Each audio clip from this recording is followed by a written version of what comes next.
மீசான் டிவியின் தமிழ் பேசும் உறவுகளை அன்போடு வரவேற்றுக் கொள்கிறோம். இன்றைய பதிவுல மிக மிக முக்கியமான செய்திகள் குறித்து பார்க்கலாம், பேசலாம். தெஹிபால மல்லியினுடைய 25 கோடி பொறுமதியான சொத்துக்களை சட்டவிரோத சொத்து குவிப்பு விசாரணை பிரிவினர் முடக்கிய சம்பவம் தான். யாரு தெஹிபால மல்லி? இவருக்கு எப்படி இத்தனை கோடி சொத்துக்கள், இன்னும் எத்தனை கோடி சொத்துக்கள் இருக்குது, யார் இதை வெளியே கொண்டு வந்தாங்க அப்படின்ற பல்வேறு விஷயங்கள் தான் முதற் செய்தி. சர்வதேச அளவுல போதைப் பொருள் கடத்துறவரு, பாதாள குழுக்கள்ல முன்னிலையில இருக்கிறவரு, ஹாய் ஹூயிண்டா சுட்டு போட்டு கதைய சோழிய முடிச்சிடுறவரு என்று சொல்லப்படுறவர் தான் தெஹிபால மல்லி. தெஹிபால மல்லியினுடைய சொத்துக்கள் அப்படின்னு சொல்லி கிட்டத்தட்ட 20 கோடி பொறுமதியான டோலபோட் 5ஐயும் 5 கோடி பொறுமதியான அதிசொகுசு வீடு திக்வல்ல பிரதேச சபைக்கு பக்கத்துல இருக்கின்ற வீட்டையும் அதிரடியாக சட்டவிரோத சொத்து குவிப்பு விசாரணை பிரிவினுடைய ஏஎஸ்பி ஜனக விதானக அவங்களுடைய தலைமையின் கீழ் கொண்ட அணியினர் சீல் வச்சு சோழிய முடிச்ச சம்பவம் நேற்றைய தினம் பெரும் பரபரப்பான செய்தியாக பார்க்க கிடைத்தது. ஒரே நாள்ல 25 கோடி சொத்துக்களை இழக்கிறதுன்றது மிகப்பெரிய வலியாகவும் மிகப்பெரிய ஒரு அடியாகவும் தான் தெஹிபால மல்லிக்கு இது இருந்திருக்கும் என்பதுல மாற்று கருத்து கிடையாது. அடிக்கடி போதைப் பொருட்கள் எல்லாம் சிக்கிய நேரம் தெஹிபால மல்லி அவரோட உயர்பூட உறுப்பினர்களெல்லாம் கூப்பிட்டு ஒரு கூட்டமும் நடத்தினாராம். என்னடா இது நடக்குது, எதிர்பார்க்கவே இல்லை, இதை எப்படி இந்த சவாலை வெற்றி கொள்றோம் அப்படின்னு பல்வேறு விஷயங்கள் ஒரு பேச்சுவார்த்தை துபாயில் நடத்தியதாகவும் செய்திகள் பார்க்க கிடைத்தது. இப்ப இடிக்கு மேல இடி அப்படின்ன மாதிரி இந்த ஒரு விஷயமும் நடந்து முடிஞ்சிருக்குது. சரி, தெஹிபால மல்லி யாரு அப்படின்னு கேட்டீங்கன்னா, நீங்க கிரிக்கெட் எல்லாம் பார்ப்பீங்க இல்லையா, T20 டெஸ்ட் ஒன்டே அப்படின்னு சொல்லி ஒரு சில வீரர்கள் தான் 3 போட்டிகளையும் விளையாடுவாங்க. அது மாதிரி இந்த துறையில தெஹிபால மல்லி 3 துறைகளை தாண்டி ஒரு சகலதுறை ஆட்டக்காரராக சொல்லப்படுது. தன்னுடைய போதை வர்த்தகத்துக்காக போதைப் பொருட்களை கடத்துறது, பிறருடைய போதைப் பொருட்களை கடத்தி கொமீசு வாங்குறது, ஹாய் ஹூயிண்டா ஆயுதத்தை வச்சு ஆள போடுற, ஆயுதம் கடத்துறது, பல்வேறு துறையில ஒரு சகலதுறை ஆட்டக்காரராக இருக்கிறதான செய்திய மகேஷா என்ற ஒரு யுவதி துணிவோட ஊடகங்களுக்கு சொல்லி இருந்தா. அவ சொன்ன விஷயங்கள் என்ன அப்படின்னு பாத்தீங்கன்னா, தெஹிபால மல்லி சர்வதேச தரத்துல பயங்கரமான போதை வர்த்தகத்துல ஈடுபடுறாரு. நேரடியாக போதை உற்பத்தி செய்கின்ற நாடுகள்ல இருந்து அவர் தான் வாங்குறாரு, அவர்கிட்ட இருந்தா ஏனைய ஆட்கள் வாங்குறாங்க. அவ்வளவு தூரம் வளர்ந்திருக்கிறார்கள் சொன்னது மட்டும் இல்ல, சில வாரங்களுக்கு முன்னால 839 கிலோகிராம் போதைப் பொருள் கடற்பரப்புல கண்டுபிடிக்கப்பட்டது, மீட்டி எடுக்கப்பட்டது. இதனுடைய சொந்தக்காரரும் தெஹிபால மல்லி அப்படின்னு ஒரு விஷயம் தெரிய நீதிமன்றத்துக்கும் அறிக்கை சமர்ப்பிக்கப்பட்டது. இதை இவர் மட்டும் செய்யறது இல்லையா, இவருடைய அன்பு தம்பி கழுமல்லியும் சேர்ந்துதான் செய்வதாக அந்த யுவதி சொல்லி இருந்தா. இந்த நாட்டுக்குள்ள மட்டுமல்ல, மலேசியால 350 கிலோகிராம் போதைப் பொருள் மாட்டுச்சு இல்லையா, அதுவும் இவருடையது சொல்லப்பட்டது பார்க்க முடிந்தது.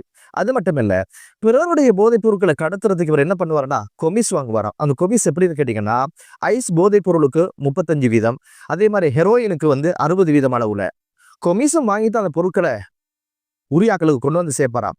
போர்டுக்கு மட்டும் ஹையராக 5 கோடியே 35 லட்சம் கொடுப்பாராம். அப்படின்னு பல்வேறு விஷயங்கள் அவ போட்டு விடுச்சா தைரியமாக. இவருடைய கொலைப்பட்டியல் அப்படின்னு பாத்தீங்கன்னா அது வேறு ரகம். முதற் கொலையை எங்க தொடங்குது அப்படின்னு கேட்டீங்கன்னா, தெஹிபால மல்லியோட குடும்பத்தில் இது யார் ஒருத்தர் தேங்காய் திருடுறதா, அதை ஒரு நபர் பார்த்தாராம். பார்த்தவர் சொல்லிட்டாருன்னு சொல்லி அந்த நபரை முதலாவது கொலை செய்யறாங்க.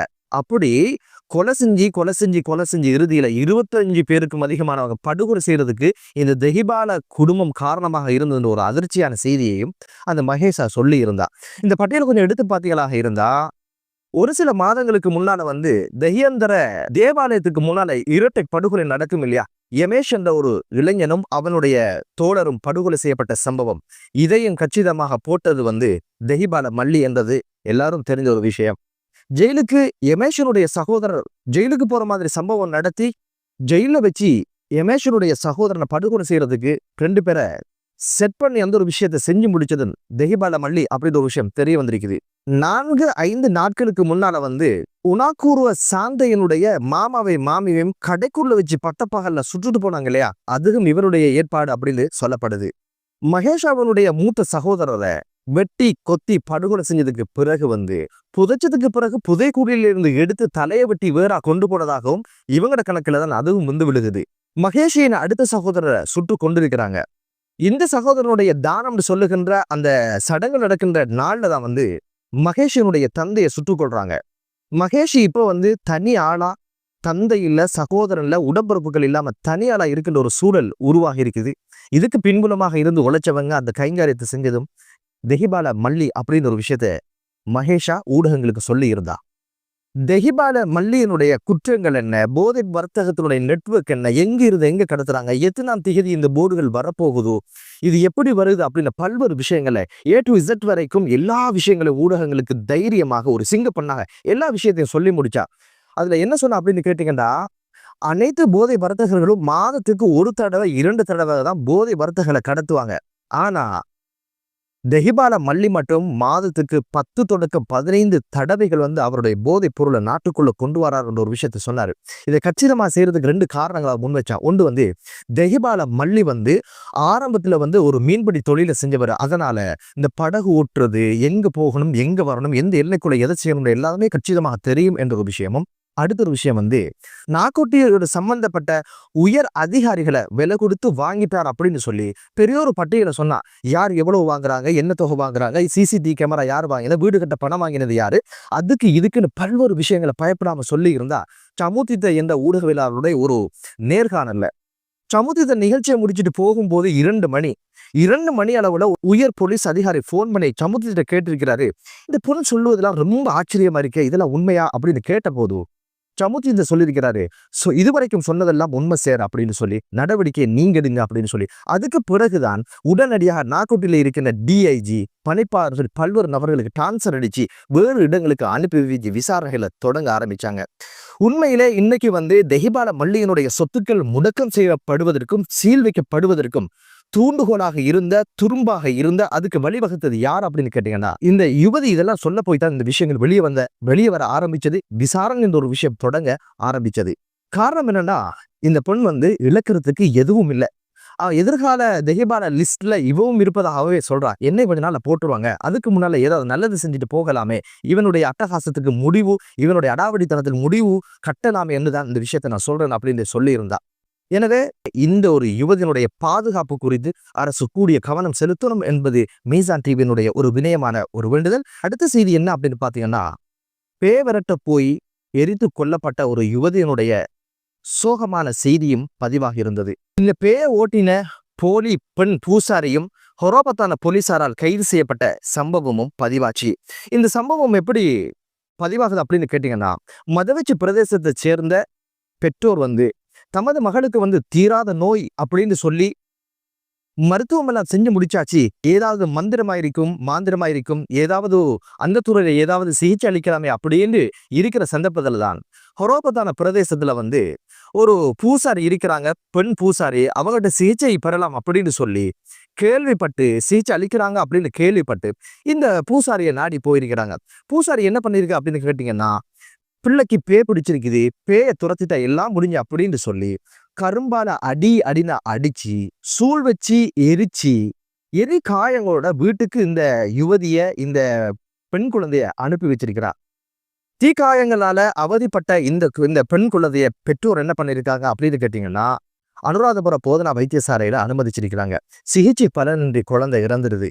பிறகு மேற்கொள்ளப்பட்ட விசாரணையில தெரிய வந்திருக்குது, இப்படியான ஒரு பூசாரிகிட்ட தான் சிகிச்சை பெற்றோம், கரும்பால அடிச்சா, தீ வச்சா, கொளுத்தினா, பத்த வச்சா, பேய் ஓடியாச்சு அப்படின்னு சொன்னா, ஆனா புள்ள உயிரோட இப்ப இல்லை அப்படின்னு ஒரு விஷயம் சொன்னதுக்கு என்னங்கதான் ஹொரோபத்தான போலீசாருக்கு தகவல் சொல்லி 48 வயது உடைய இந்த போலி பூசாரிய கைது செய்து இப்போது விசாரணைக்கு உட்படுத்திருக்காங்க. அந்த செய்தியும் பதிவாகி இருந்தது. இங்க இருக்கிற கேள்வி என்னன்னா, இன்னுமடா இதை நம்புறீங்க அப்படின்ற கேள்விதான். நம்புறதுக்கான காரணம் இருக்கு. என்ன அப்படின்னு பாத்தீங்கன்னா, குழந்தை இல்லையா, நோயோட அவதிப்படுறா, எப்படியாவது சிகிச்சை அளிக்கலாம், எதை வித்தாவது புழைக்க வச்சிடலாம் என்ற ஒரு விஷயத்துக்காக தான். எதை சொன்னாலும் நம்புற இடத்துல பெற்றோருடைய மனவுல வந்தாச்சு. இந்த விஷயங்களை சரியாக பயன்படுத்தி போலியான வைத்தியங்கள் அப்படின்னு சொல்லி, பேவரற்ற அப்படின்னு சொல்லி பணம் சம்பாதிக்கின்ற ஒரு நோக்கத்துக்காக உயிரே எடுக்கின்ற ஒரு இடத்துல இந்த பூசாரிகள் வளர்ந்து நிக்கிறாங்க. இது வந்து அடிமட்டத்தில் இருக்கிறவங்க மட்டும் இல்ல, உயர்மட்டத்தில் இருக்கிறவங்களும் இப்படியான விஷயங்களுக்குள்ள சிக்குவதை பார்க்க முடியுது. மஹிந்த ராஜபக்ச 2015ஆம் ஆண்டு தேர்தலை வைக்கணும் என்ற ஒரு முடிவுக்கு வந்தது எப்ப அப்படின்னு கேட்டீங்கன்னா, அவருக்கு சாஸ்திரம் பார்க்கிற அந்த பூசாரி சொன்னதுக்காகத்தான் அந்த தேர்தலை வச்சு வீட்டுக்கு போனாரு ஆசாமி. அப்படியும் ஒரு விஷயம் நடந்தது நாங்க பார்த்திருந்தோம். அது மட்டும் இல்ல, 2022ஆம் ஆண்டு பொருளாதார பிரச்சனை வாரதுக்கே காரணம் அதுக்கான தீர்வுகளை பிறப்புனது கோட்டாபாய ராஜபக்ச ஞானக்கான்னு சொல்லுகின்ற ஒரு சாஸ்திரக்காரர்கிட்ட 2020ஆம் ஆண்டு கொரோனா மிக பாரிய அளவுல பரவ ஆரம்பிச்சு இல்லையா நாட்டுல, அதை முடிவுக்கு கொண்டு வரணும், அதை இல்லாமல் ஆக்கணும் அப்படின்றதுக்காக அந்த சுகாதார அமைச்சராக இருந்த பவித்ரா வன்னியாராச்சி வாயால வடை சுட்டவரு, வங்காளம் போறவரு, உதய கம்மன்பில, பிரசன்ன ரணத்துங்க இவங்களை என்ன பண்ணிடலாங்க அப்படின்னு பாத்தீங்கன்னா, புனித நீர்னு சொல்லி அதை உள்ளடங்கிய ஒரு குடத்தை ஆற்றுல கரைச்சி சடங்கு செஞ்சாங்க. யோசிச்சு பாருங்களேன், கொரோனாக்கு இந்த சடங்குக்கும் இந்த தண்ணிய ஆத்து நீர்ல கலக்கிறதுக்கு என்ன சம்பந்தம்? இதுல பவித்ரா வன்னியாராச்சி ஒரு படி மேல போய் என்ன சொன்னாங்க அப்படின்னு கேட்டீங்கன்னா, கடல்ல குதிச்சா இந்த கொரோனா போகுமாக இருந்தா நான் கடல்ல குதிக்கும் தயார் அப்படின்னு சொல்லி அடிச்சு விட்டா. இப்படித்தான் ஒவ்வொரு மனிதனிடத்துல ஏதோ ஒரு நம்பிக்கை ஊடுருவி மக்களை ஏமாத்துறதுக்காக பல்வேறு விஷயங்களை செஞ்சு முடிக்கிறாங்க. அந்த வகையில ஒரு அப்பாவி உயிர் போனதையும் பார்க்க முடிந்தது. எனவே ஊழல் இல்லாத, போதை இல்லாத, லஞ்சம் இல்லாத தேசமும் நாடும் உருவாகட்டும் என்று கூறி மற்றொரு காணொளியிலே உங்கள் அனைவரையும் சந்திக்கும் வரை விடைபெறுகிறேன். நன்றி.